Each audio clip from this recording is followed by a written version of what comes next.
तो चलिए प्रश्न है 10वीं गणित का। एक्सरसाइज 3.3 है और प्रश्न क्रमांक 2 का ये 5वां प्रश्न है। तो चलिए इन प्रश्नों को समझने के लिए सबसे ज़्यादा ज़रूरी ये होता है कि इनके शब्दों को आप समझें, लॉजिक लगाएं। गणित का विषय लॉजिक वाला है, मतलब ऐसा समझें कि इस तरह का कोई भी सवाल आपके पास आ जाए तो आपको आसानी से ये सवाल बन जाना चाहिए। तो चलिए सवाल को पढ़ते हैं। किराए पर पुस्तकें देने वाले किसी पुस्तकालय का प्रथम 3 दिनों का एक नियत किराया है।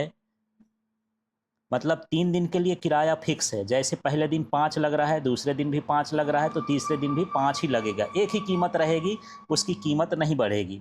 उसके बाद यदि आप लेते हैं तब उसका किराया लगेगा। तो इसके देखिए, उसके बाद प्रत्येक अतिरिक्त दिन का अलग किराया है। 3 दिन के बाद जब एक्स्ट्रा आप किताबें रखेंगे तो उसका किराया अलग है।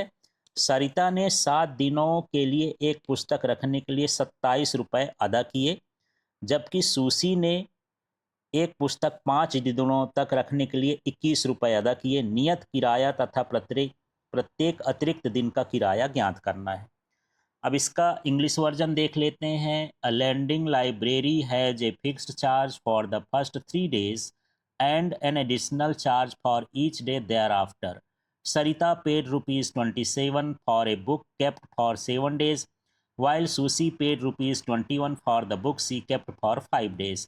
Find the fixed charge and the charge for each extra days. इस तरह से ये क्वेश्चन है। तो क्वेश्चन को आप समझें, फिर उसको मिलाएं, और सभी में ये देखना होता है कि हमको क्या चीज़ें ज्ञात नहीं हैं। जो अननोन चीज़ें हों उनको हमको मानना पड़ता है, फिर उन्हीं की वैल्यू निकालनी पड़ती है।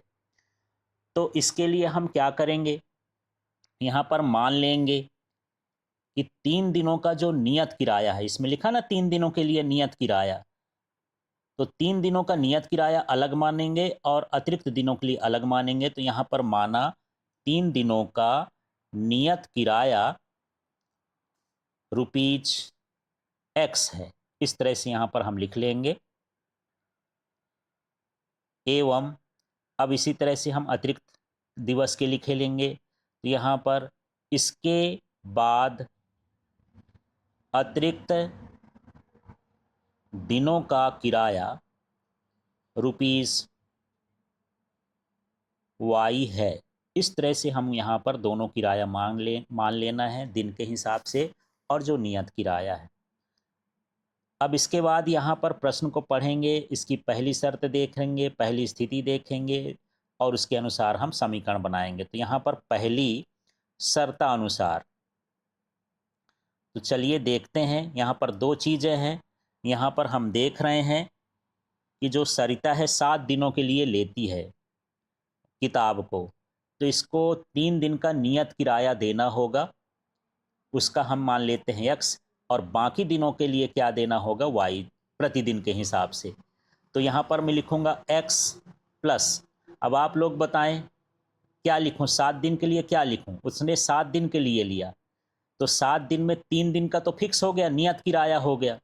अब बचा कितना, कितना बचा बताइए, तो 4 दिन। तो 1 दिन का किराया वाई है, तो 4 दिन का हो गया 4 वाई। तो इस तरह से यहाँ पर ये उसको कितना देना पड़ता है, 27 रुपये। इसलिए आपको बड़े ध्यान से प्रश्न को पढ़ना है, समीकरण बनाना है। एक्स माने 3 दिन हो गया और ये वाई के साथ 4 है, तो कुल मिला के 7 दिन हो गया। तो 3 दिन का किराया एक्स हुआ और 4 दिन का किराया 4 वाई, और ये हमारा मिल गया पहला समीकरण। अब इसी तरह से हम करेंगे दूसरी शर्तानुसार।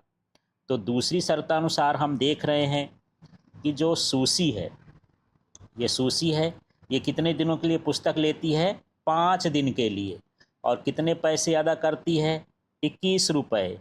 तो चलिए इसके लिए समीकरण बनाएंगे। इसका 3 दिन का किराया एक्स हो गया, 5 दिन में 3 दिन तक ये हो गया। अब कितना दिन बचा है, 5 में 3 दिन कम कर दीजिए भाई, तो 2 दिन बचा। तो 1 दिन का वाई है, तो 2 दिन का 2 वाई हो जाएगा, और उसने टोटल कितना पैसा दे दिया, 21। ये हमारा दूसरा समीकरण हो गया। अब इस समीकरण को हल करेंगे विलोपन विधि से। आपका तरीका अलग हो सकता है, चाहे जैसा हल कर दें।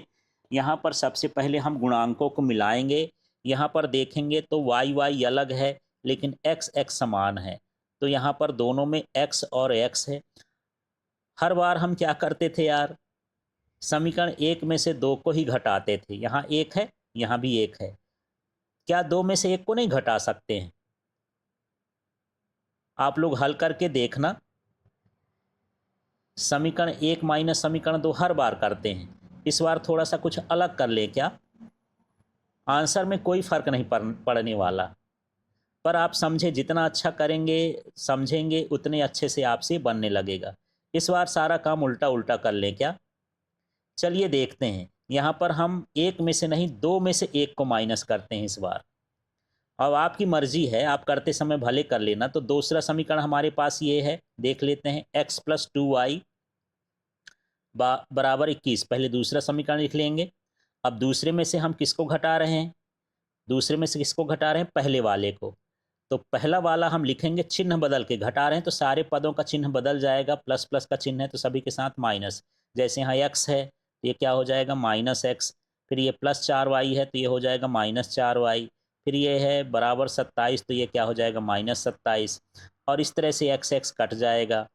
अब देखो यहाँ 2y है, माइनस 4y है, चिन्ह अलग अलग हैं, घटेगा तो 4y में 2y चला जाएगा तो 2y, बड़ी संख्या का चिन्ह लगेगा माइनस। इसी तरह से 21 है, 27 है, घटेगा तो 6 आ जाएगा, बड़ी संख्या में माइनस है तो माइनस 6, तो y बराबर 6, माइनस माइनस कट जाएगा तो 6/2, y बराबर कितना हो जाएगा? 3 आ जाएगा। इस तरह से y का मान आ गया। अब जनरली y का मान भी आप लोग समीकरण एक में ही रखते हैं। इस बार ट्राई करें क्या, समीकरण दो में रख देते हैं। आप किसी में भी रख सकते हैं, आपकी मर्जी है, चाहे जिसमें रख दें, उत्तर में कोई फर्क नहीं पड़ेगा। लेकिन आपको यह भी समझना है कि किसी भी समीकरण में हम कोई भी मान रख करके निकाल सकते हैं। तो यहाँ पर y का मान समीकरण दो में हम रख रहे हैं। समीकरण दो में y का मान रखने पर आप एक में भी रख के कर लेना, जैसा करना हो, बस आपको तरीका समझना है। तो अब आपको सिर्फ दूसरा समीकरण देखना है। यहाँ दूसरा समीकरण क्या है देखिए, तो बस आपको तरीका आना चाहिए, आपकी लॉजिक लगनी चाहिए। जितना दूसरे तरीके से करेंगे उतना समझ में आए। तो ये x लिखा है, यहाँ पर x लिख देंगे, प्लस है 2y तो 2 लिख दिए। यहाँ y का मान देख लेते हैं, y का मान कितना आया है? 3, तो गुणे 3 लिख दिए। बराबर में 21 है तो बराबर में 21 लिख दिए। इस तरह से y की जगह पर सिर्फ 3 लिखना है। अब इसको हल करते हैं तो यहाँ x हो गया, प्लस 2 3 6 हो जाएगा, और ये हो जाएगा 21। x बराबर 21 माइनस कितना हो जाएगा? 6 पक्षांतर कर देंगे तो 21 में 6 जाएगा तो ये हो जाएगा x बराबर 15। तो इस तरह से x का मान 15 आ गया। लेकिन यहाँ पर तो हमको x y पूछा नहीं है, जो हम माने थे उसी के हिसाब से हम उत्तर लिख देंगे।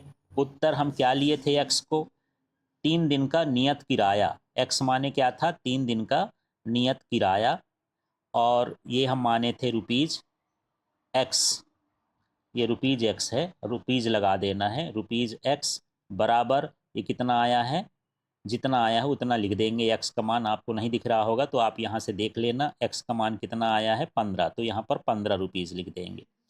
इसके बाद यहाँ पर देखिए, यहाँ पर हम लिखेंगे प्रतिदिन का किराया, अतिरिक्त दिन का किराया। 3 दिन के बाद अतिरिक्त दिन का किराया हमने क्या माना था? y।